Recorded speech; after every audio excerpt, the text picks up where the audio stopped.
Everyone is searching for joy in material things like gifts or in human relationship or sa marami pang mga bagay at mga circumstances sa kanilang buhay.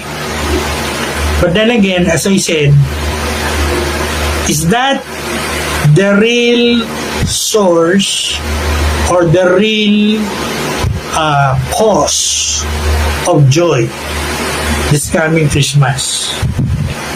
Well, yung pong Christmas song na Joy to the World will give us the clue or the knowledge where can we find true and lasting joy.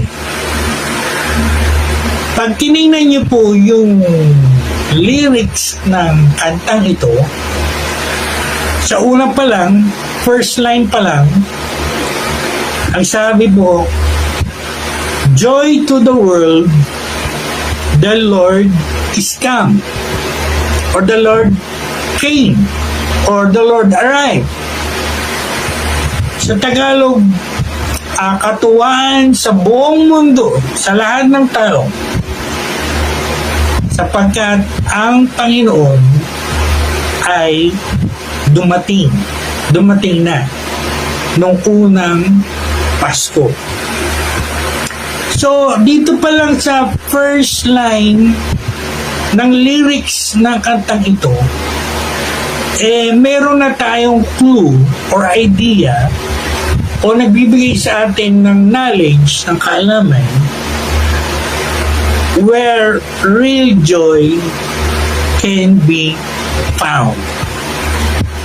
Real joy is not found in a thing or things or in happiness or circumstances or not even in other people that you know. Based on the lyrics, first line pa lang ng lyrics ng famous Christmas song na ito, maunawaan na natin, malalaman na natin kung inuunawa natin at iniintindihan natin mabuti yung lyrics. Makikita natin doon pa lang sa unang linya, real joy